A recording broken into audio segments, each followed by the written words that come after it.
12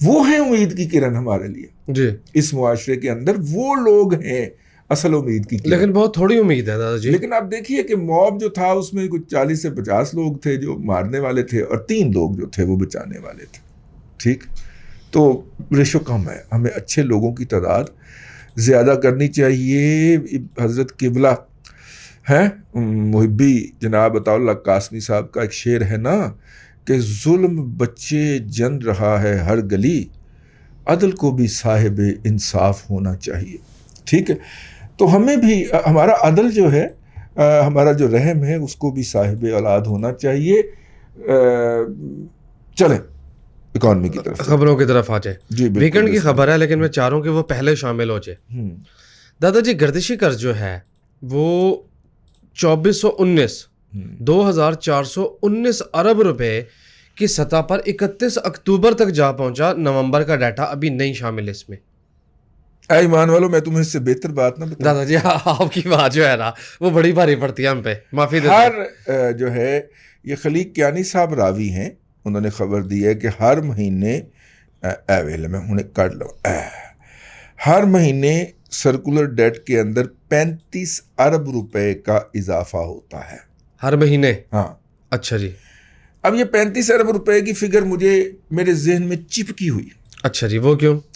زرداری صاحب کے دور میں جب بجلی کی 100 لوڈ شیڈنگ چل رہی تھی, جیسی بھی چل رہی تھی, ٹھیک ہے نا, محاورتاً لوگ کہتے ہیں 2 گھنٹے بجلی آندی سی 22 گھنٹے جاندی سی, لیکن جیسی بھی بجلی آ رہی تھی, ٹھیک ہے, اس وقت زرداری صاحب جو تھے وہ لاہور تشریف لائے اور انہوں نے لاہور کے جرنلسٹوں کو بلایا اور ان کے ساتھ گپ شپ کی. میں کیا جی بڑی کتیا ہو رہی ہے تھوڑی, ٹھیک ہے, اہم جی کیا اچھا بڑے دل کا آدمی ہے وہ, اس طرح کی باتیں مائنڈ نہیں کرتا. کہتا کی ہوا ایسی کی اس نے بولا ایکچولی چونکہ کوریج نہیں ہو رہی تھی, فرینک بیٹھے ہوئے تھے, اس نے ایکچولی کہا کیوں میں کسی دی بکری نو ہاتھ لا گیا. ٹھیک ہے, پنجابی تھوڑی بہت بول لیتے ہیں, بھرپور پنجابی بولتے. میں کہا جی بکری نہیں ہوئی, بکری نو ہاتھ نہیں لایا سر, جو آپ کر رہے ہیں. کہتے بھائی 35 ارب روپیہ مہینے کا چاہیے, آپ کو 100% بجلی ملے گی. اور ان دنوں جو رمضان آتا تھا تو بجلی پوری ہو جاتی تھی, اگر آپ کو یاد ہو. ایک دفعہ ایسا ہوا تھا کہ لائٹ جا ہی نہیں رہی تھی, لوگ تنگ پڑ گئے تھے. ہاں, رمضان کے اندر بجلی نہیں جاتی تھی اگر آپ کو یاد ہو. تو وہ 35 ارب روپیہ سے وہ موسٹ ان ایفیشینٹ, جو 18% ایفیشینسی والے پلانٹ تھے. یہ ذہن میں رکھیے گا کہ 1 لیٹر کے اگر 18 یونٹ بنتے تھے ان کے ہاں, تو اب 1 لیٹر کے 64 یونٹ بنتے ہیں. ہاں جی, یعنی کہ اس سے تقریباً کوئی 3.5 گنا زیادہ جو ہے وہ ایفیشینسی والے پلانٹ ہیں. لیکن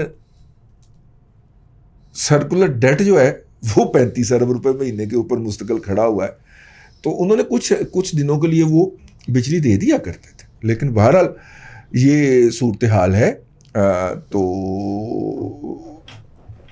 اب 35 ارب روپیہ ماہانہ ہمارا گردشی قرضے میں اضافہ ہو رہا ہے. آگے چلیں. جی دادا جی, اب یہاں سے ایک شغل والی خبر شروع ہو رہی ہے. ناظرین کرام, 394 کے لیول سے ہیسکول کا شیئر گرا اور الحمدللہ 6 روپے پہ آ گیا. ہم اس پہ بہت روئے, بہت باتیں کی. ہم کس پہ روئے تھے؟ ہم نے جب 396 کی طرف جا رہا تھا ہم نے یہ کہا فراڈ ہے. جی جی, ہو گیا, یہ فراڈ ہے. اور اس فراڈ کو چھپانے کے لیے ہیسکول کی انتظامیہ یہاں سے فائنانشیل ہیڈ کوارٹر شارجہ لے گئی تاکہ کوئی وہ کیا ہے ایف بی آر کی رسائی ہوگی نہ وہ فراڈ پکڑ سکے گا. جی, اور ہیسکول کی انتظامیہ بھلا کون سی ہے, کون ہے؟ کون میں نے کہا صرف بیک گراؤنڈ بتاتا چلوں. جو امریکہ اور نیٹو افواج کو اشیاء کی فراہمی, پہلے تو یہ کہا کہ این ایل سی جی افغانستان جا ہی نہیں سکتی, لہذا این ایل سی مال لے جا ہی نہیں سکتی. تو پھر این ایل سی کے جو ارد گرد تھے انہوں نے 300-400 ٹرک, پوری جنگ پرائیویٹ کانٹریکٹوں پہ لڑی گئی ہے, ادھر سے بھی اور ادھر سے بھی. تو این ایل سی کے جو ارد گرد کھڑے تھے انہوں نے 400 ٹرک بنا لیے. اور جب 400 ٹرک پورے 2001 سے لے کے 2006 تک چلتے رہے نان سٹاپ اور منہ مانگا کرایا. آج کے دن کراچی سے پشاور تک کا کرایہ کتنا تھا جی؟ 1.5 سے 2.25 لاکھ روپے. ٹھیک ہے. ڈالر کتنے کا؟ 180 روپے کا آج ہو گیا. جب ڈالر مشرف صاحب جب لڑ رہے تھے جنگ تو اس وقت ڈالر کتنے 60 روپے کا ہے 60 روپے کا 60 روپے پہ لا کے انہوں نے روک دیا تھا. اور اس وقت ایک روٹ کا کرایہ کتنا تھا؟ جی 5 لاکھ روپے. 60 کے ڈالر میں 5 لاکھ تو آج کے حساب سے تو وہ 45 لاکھ بنا. انیاں کمائیاں. اچھا جی انیاں کمائیاں. نہیں 45 سے 15 لاکھ بنا, 3 گنا ڈالر ہوا ہے نا. 60 سے 180 پہ آیا, 15 لاکھ روپیہ خرچے کر دو سارے. راستے میں جو بتا دینا ہے ٹی ٹی پی کو وہ بھی نکال دیں, پھر بھی چلے 10 لاکھ تو بچتا ہوگا. لیکن دادا جی نیٹو کی سپلائی تو وڈیا جی صاحب کے علاوہ پاکستان میں کر ہی کوئی نہیں سکتا. نہیں, ہاں نیٹو کی سپلائی میں 3 یا 4 بڑی پارٹیاں تھیں, باقیوں کو انہوں نے کانٹریکٹ دے رکھے تھے. کسی کا تو اپنا ایک بھی ٹرالر نہیں تھا نا. اچھا سارے کانٹریکٹ پہ کام. یہ سر نے دیے تھے کانٹریکٹ؟ ہے پوچھ رہا ہوں. کیا کیا سر نے دیے تھے؟ ہے سر وہ کیندا ہے دادا جی یہ نہیں پتا. آگے چل اب پڑھیں آپ ہیسکول کی. یکے از ان میں سے کہا اب یہ پیسہ کہاں چھپائیں. انہوں نے کہا آئل مارکیٹنگ کمپنی بنائے تھے, ہیسکول بن گئی. ٹھیک ہے, اس کے اندر شروع کے اندر جہانگیر صدیقی بھی شیئر ہولڈر تھا. بعد میں اتنی زور سے وہ چھوڑ کے دوڑا تھا. اندازہ کریں کہ کتنی انفلوئنشل کمپنی ہوگی ہیسکول, کہ پی ایس او سے موٹر وے کے تمام پیٹرول پمپ واپس لے کے ہیسکول کو دیا ایک رات کے اندر. اور جس دن ہیسکول کو ہینڈنگ اوور ٹیکنگ اوور ہوئی ہے, ہیسکول اس کے 6 مہینے بعد تک اپنے پرزے شرزے لگاتی رہی ہے, تعزین و آرائش کرتی رہی. ٹھیک ہے, کیونکہ وہ 5 لاکھ پہ ایک صاحب کو 5 لاکھ ایک ہی پارٹی کی سیلری ہے. میں اس پہ بالکل کلیئر ہوں.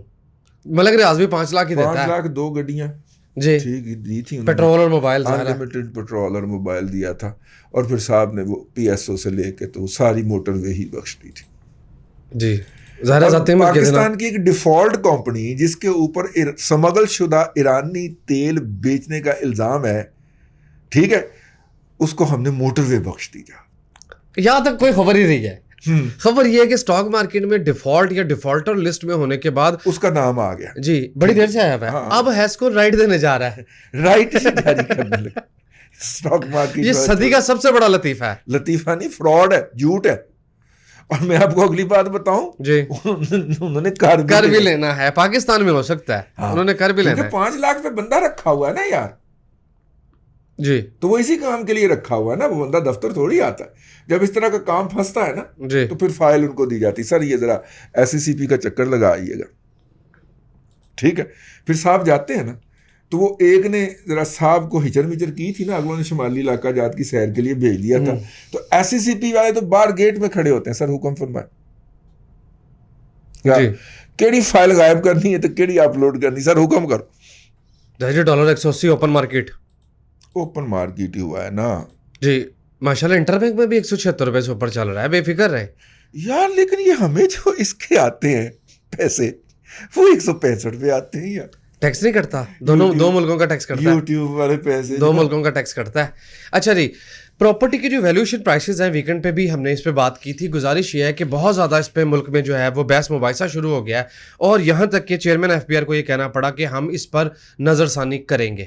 نہیں, انہوں نے کہا جو ہمیں اپروچ کرے گا ہم اس کی بات سنیں گے اور اس پہ نظر ثانی کریں گے. لیکن بیسیکلی اسٹیٹ بینک کے سرنڈر کے بعد یہ کسی کا دوسرا مکو ٹھاپا گیا ہے. اچھا جی, ٹھیک ہے, دوسرا مکو کیسے یہ میں ولاگ میں بتاؤں. نہیں دادا جی, دادا تھوڑی ہے. میں نے اس کے اوپر بڑے بڑے پڑھے لکھے بندوں سے بحثیں کی ہیں, اور اس کے بعد میں نے ایک ولاگ ڈرافٹ کیا ہے, اور اب میں وہ آپ کو ولاگ میں عرض کروں گا. ٹھیک ہے, کیونکہ بات لمبی ہو جائے گی اور آج کا پروگرام اسی بات میں اڑ جائے گا. اتنی لمبی گال لمبے پہ کے سنانے لگا. اچھا اوکے ٹھیک ہے. ٹھیک ہے, اب ہم آ جائیں جناب اگلی خبروں کی طرف. ذرا کوئکلی شوکت صاحب کہتے ہیں اچھے دن آئیں گے. شوکت ترین صاحب فرماتے ہیں, انہوں نے کہا اب گھبرانا نہیں, آپ نے 3 مہینے مشکل کے ہیں صرف. یہ جیسے ہی سردیاں ختم ہوں گی اس کے بعد اور فیول کی قیمتیں جو ہیں وہ نیچے جائیں گی تو ہمارے حالات بہتر ہو جائیں گے. شوکت ترین صاحب نے خاص طور پہ پریس کانفرنس کی ہے, ساتھ میں داؤد کلوڑا بھی بیٹھا ہوا تھا. ٹھیک ہے, ای سی سی نے کہا ہے جی کہ بہت سارے پیسے نے, میں ویکھیا سی ابھی میں نے دیکھا تھا, بہت سارے پیسے نے ای سی سی نے اپروول دیا ہے کہ کم آمدنی والے لوگوں کے لیے ریلیف دیا جائے گا. میرا خیال مطابق کی سٹوری تھی شاہ جی پھر یہ ہونی ہے رانے دی سٹوری ہونی. رانا جی کتنے ہو؟ اچھا خیر دیکھ لیں اس کو. حکومت جو ہے نا وہ 36 ارب روپیہ جو ہے نا وہ عام افراد کو مہنگائی سے ریلیف دینے کے لیے سبسڈی فراہم کرے گی. تاہم ناظرین کرام ایک بات میں آپ کو بتاتا چلوں, پچھلے رمضان میں وفاقی حکومت نے یوٹیلٹی اسٹور کارپوریشن کو 10 ارب روپے دیے تھے کہ وہ لوگوں کو سستی چیزیں فراہم کریں, اور جب اس کی آڈٹ رپورٹ پہنچی تو پتہ چلے 5 ارب روپے دا فراڈ ہو گئے جی. یعنی وہ ڈاؤن دا ڈرین ہو گئے. باقی 5 ارب روپے سے کو انہوں نے ایسے بیلنس کیا کہ چیزیں مہنگی خرید لی جی. تو ان مہنگی چیزوں کے اندر کمی کر کے سرکار کے پیسوں سے تو لوگوں کو دے دی, اور لوگوں کو چیزیں اتنے ریٹ پہ ملی جتنی مارکیٹ میں تھی, بلکہ بعض صورتوں میں ان سے مہنگی چیزیں ملیں. ٹھیک ہے جی وائنڈ اپ کرے, ٹائم ختم ہو گیا. دیکھ لو نا, میں نے تو ابھی تم کہہ رہا تھا کہ میں تمہیں بتاؤں وہ والی بات. ٹھیک ہے لیں سامعین کرام, آج کے لیے اتنا ہی, پھر آپ کی خدمت میں حاضری ہوگی. اللہ آپ کو آسانیاں عطا کرے اور آسانیاں خلق خدا میں تقسیم کرنے کی توفیق. آمین دادا جی بہت شکریہ. ناظرین کرام پولیٹیکل اکانومی کا پروگرام دادا پوتا شو آپ دیکھ رہے تھے. یہ تھا آج کا دادا پوتا شو. میں امید کرتا ہوں کہ آج کا پروگرام آپ کو پسند آیا ہوگا. اپنے میزبان وسیم احمد کو دادا جی کے ساتھ اجازت دیجیے. انشاءاللہ العزیز آپ سے ملاقات ہوگی کل تک کے لیے اللہ حافظ.